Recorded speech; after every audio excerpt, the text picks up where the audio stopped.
하나님께서 오늘 우리에게 주신 말씀은 사무엘상 27장 1절로 12절까지 말씀입니다. 사무엘상 27장 1절로 12절까지 말씀입니다.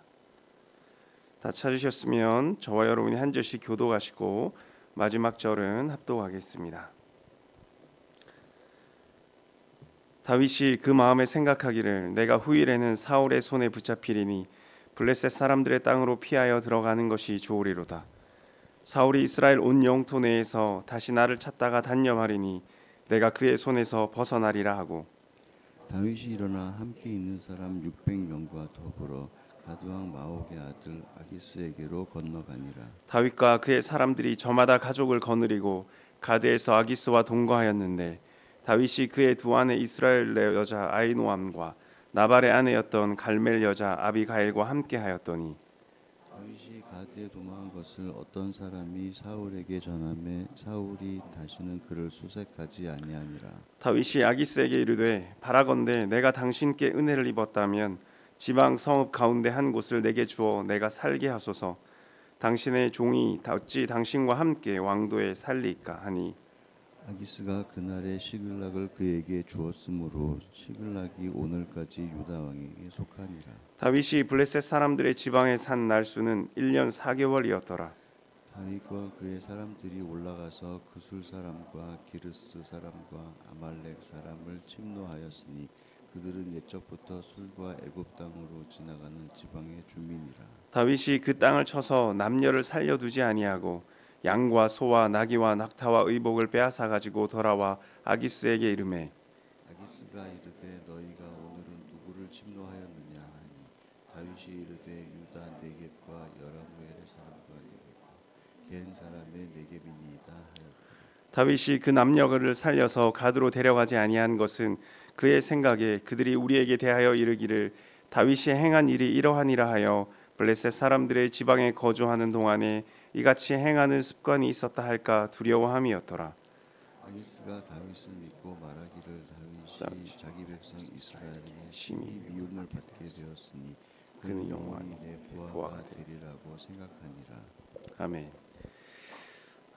여러분, 미생이라는 작품에 이런 말이 나옵니다. 회사가 전쟁터면 밖은 지옥이라고 힘들더라도 회사 안에서 버티는 것이 낫다는 말입니다.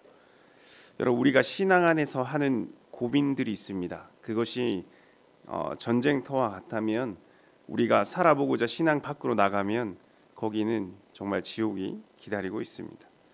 그러니 고민이 있고 어려운 질문들이 있더라도 신앙 안에서 사는 것이 천국입니다.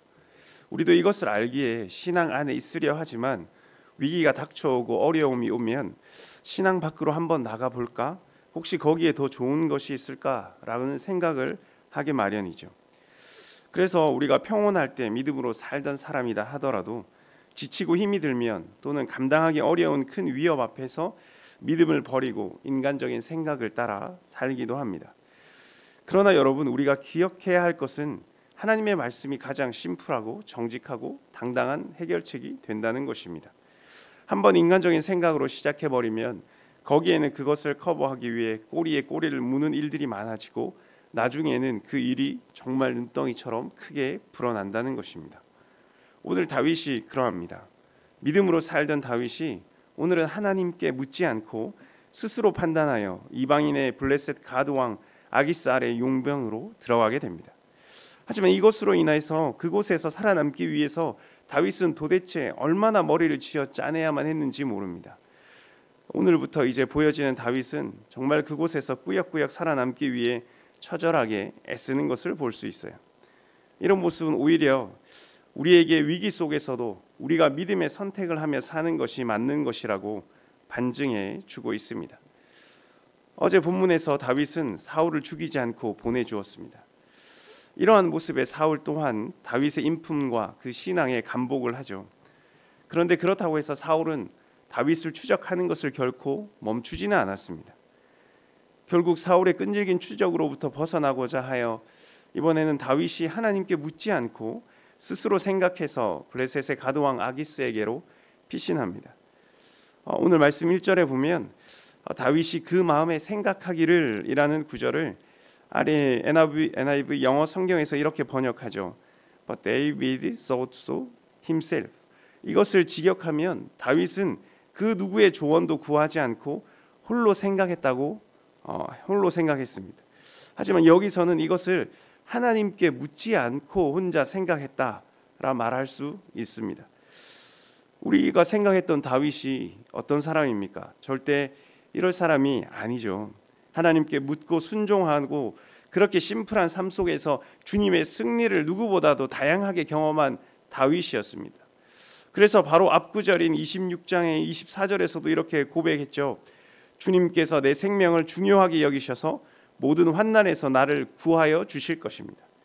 이렇게 고백하고 그렇게 기도했지만 실제 삶의 선택은 하나님의 생각이 아니라 자신의 생각대로 이방 나라인 블레셋으로 망명하고 말았습니다.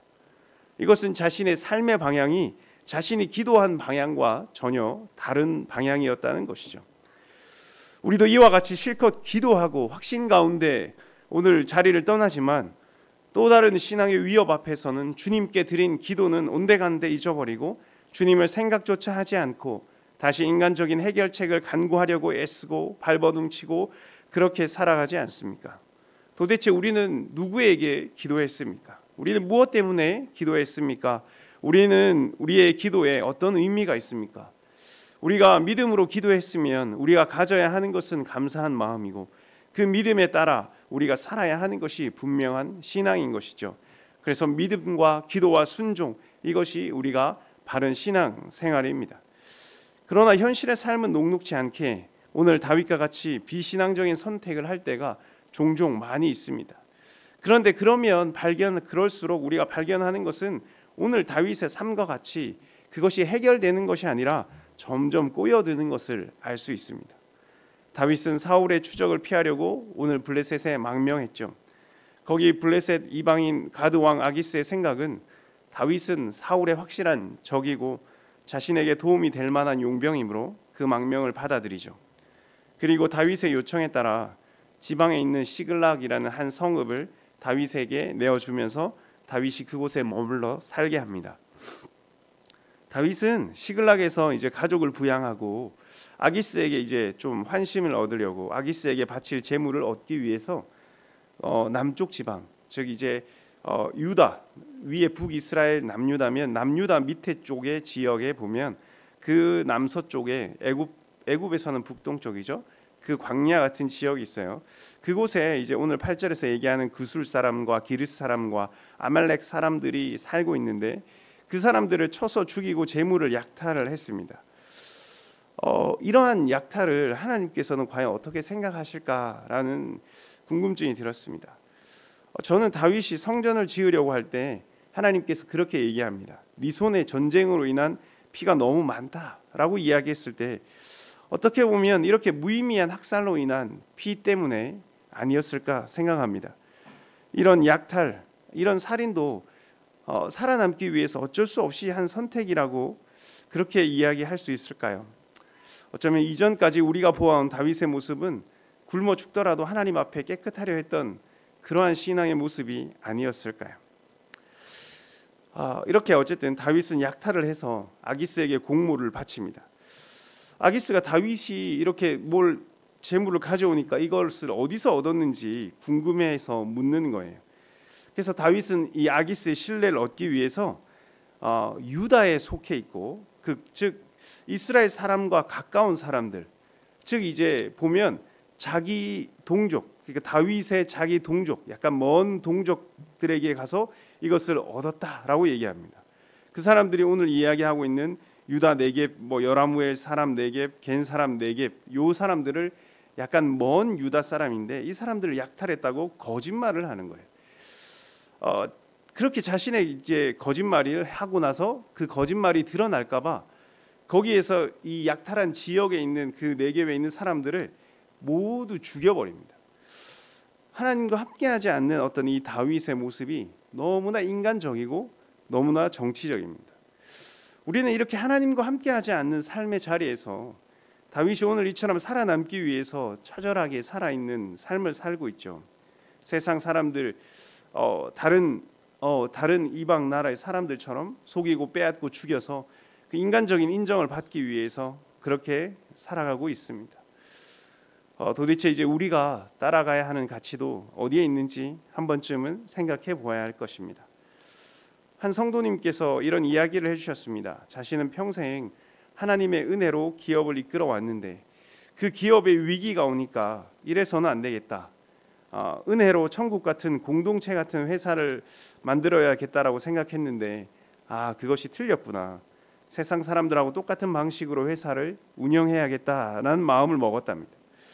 그런데 어느 날 설교를 듣는 중에 어떠한 상황에서도 믿는 자는 하나님께서 보호해 주신다라고 하는 강한 확신을 받고 자신이 그 어려움 때문에 미처 잘못 생각했구나라고 하는 것을 깨닫고 다시금 오히려 더 은혜로 운영하려고 애쓴다고 하십니다. 실제적으로 더 신앙적으로 사시고 그렇게 애쓰는 모습을 볼 때 하나님께서 그곳을 어떻게 아름답게 사용하실까 기대가 되기도 합니다. 사랑하는 여러분, 우리의 삶은 하나님 안에 있을 때 정말 오히려 평안하고 근심 걱정 없이 심플합니다. 그것이 신앙 안에서 어느 정도의 고민이지만 그 신앙 안에서 있을 때에 오히려 그것이 행복하고 복된 고민이라는 것입니다. 우리가 주님의 말씀을 듣고 그에 따라 순종하고 내가 싫은 일도 이해되지 않는 일도 일단 따라가고 거기에 말씀하시면 또 그대로 따라가는 행동하는 삶입니다. 그것이 오히려 더 심플하다는 것이죠. 그러나 불안과 두려움으로 거기에서 뛰쳐나와서 혼자 살아보고자 애쓰지만 오히려 거기에 발을 딛는 순간 온갖 근심과 걱정들이 이루 말할 수 없이 밀려올 것입니다. 아마 오늘 다윗처럼 살아가기 위해서 발버둥 쳐야 하는 순간들이 많아질 거라는 것이죠. 여러분, 주님을 붙드는 것이 어떻게 보면 가장 단순하지만 가장 확실한 방법입니다. 우리는 오늘 불렀던 찬양의 가사를 기억했으면 좋겠습니다. 고난 내 영혼 편히 쉴 곳과 풍랑이 일어도 안전한 포구, 폭풍까지도 다스리시는 주의 영원한 팔을 의지합니다. 세상 친구들이 나를 버려도 예수 늘 함께 동행함으로 주의 은혜가 충만하리니 주의 영원한 팔을 의지합니다. 나의 믿음이 연약해져도 미리 예비한 힘을 주시면 위태할 때도 안보하시는 주의 영원한 팔을 의지합니다. 능치 못한 것 주께 없으니 나의 일생을 주께 맡기면 나의 모든 짐 대신 지시는 주의 영원한 팔을 의지합니다. 주의 영원하신 팔 함께 하사 항상 나를 붙드시니 어느 곳에 가든지 요동하다 않으면 주의 팔을 의지함이라. 그렇습니다, 여러분. 주의 영원하신 팔이 우리와 함께 있습니다. 그 팔을 의지할 때에 우리는 어느 곳에 가든지 요동하지 않을 것입니다. 오늘 이처럼 주님을 붙잡고 요동하지 않는 믿음을 살아가시기를 소망합니다. 함께 기도하겠습니다. 사랑하는 하나님 아버지, 주님의 은혜로 우리는 살아갑니다. 주님의 은혜가 아니면 우리는 살 수 없습니다. 그렇게 그것을 알고 우리는 주님을 의지하고 살아가지만 때때로 힘들고 어려울 때면 자칫 다른 곳에 기대어 보기도 하고 싶고 공급자 되시고 구원자 되신 주님을 잊어버리고 혼자 다른 생각을 하고 판단을 하기도 합니다. 그러나 하나님 아버지, 이러한 선택이 오히려 우리의 삶에 더욱 고단함과 근심과 걱정을 더욱 안겨준다는 것을 오늘 우리 다리의 삶을 통하여 기억하게 도와주시옵소서. 그래서 우리가 나의 생각, 내가 나의 주인, 나의 공급자가 아니라 주님을 나의 주인, 주님을 나의 구원자, 주님을 나의 공급자로 여기고 주님께서 나를 움직여 주시도록, 주님께서 나를 운전해서 올바른 곳으로 인도하여 주시도록 더욱 깊이 신앙의 자리에 들어갈 수 있도록 주님, 우리의 믿음을 인도하여 주시옵소서. 하나님, 우리를 불쌍히 여겨주셔서 항상 하나님께 간구하는 우리의 모든 성도님들의 그러한 기도의 제목 가운데 성령 하나님 도와주시기를 간절히 소원합니다. 하나님 아버지, 우리의 경제적인 어려움과 관계적인 어려움과 하나님 우리의 환경적인, 특히 하나님 아버지 육신적인 질병으로 인한 어려움 가운데 있는 하나님 아버지 모든 성도님들 주님 치유해 주시고 함께 해주시고 하나님께서 함께 그 치유의 손길 가운데 있다는 것을 하나님 아버지 우리가 그 소망을 잊지 않고 주님을 붙잡기를 원합니다. 하나님 아버지, 사랑이 나가 오늘 다시 입원해서 이제 마지막 방사선 치료와 하나님 아버지 이제 이식하는 절차가 남아 있는데 하나님 아버지 그 모든 마지막 마무리의 과정들이 하나님의 손길 가운데 잘 이루어지도록 주님께서 모든 의료진과 모든 순서들을 인도하여 주시고 그 마음을 붙잡아 주시기를 간절히 소원합니다. 아버지 하나님, 우리의 마지막 주일 우리 청지기 특강을 준비 중에 있습니다. 성령 하나님께서 함께하여 주셔서 이 특강을 통하여 우리의 청지기됨과 우리의 직분 주신 주님의 그 마음들을 다시 한번 깨달아 우리의 마음을 새롭게 하는 귀한 시간이 될 수 있도록 우리 한 사람 한 사람의 마음을 새롭게 하여 주시옵소서. 하나님 아버지, 선교사님들의 마음들을 주님께서 알아주시고 주님께서 날마다 함께하여 주시며 하나님 아버지, 날마다 주님 붙잡고 풍성한 성령의 힘으로 날마다 승리하며 살아갈 수 있도록 도와주시옵소서. 어젯밤 내린 눈으로 인해서 하나님 많은 출근길 어려움과 고통 가운데 빠질 수 있습니다. 하지만 하나님께서 이곳 가운데서도 질서와 평안을 주시고 우리 마음 가운데 오늘 또 삶의 자리를 살아갈 때 하나님께서 평온함을 허락하여 주시옵소서. 이 모든 말씀 우리를 구원하신 예수 그리스도의 이름으로 기도합니다. 하늘에 계신 우리 아버지,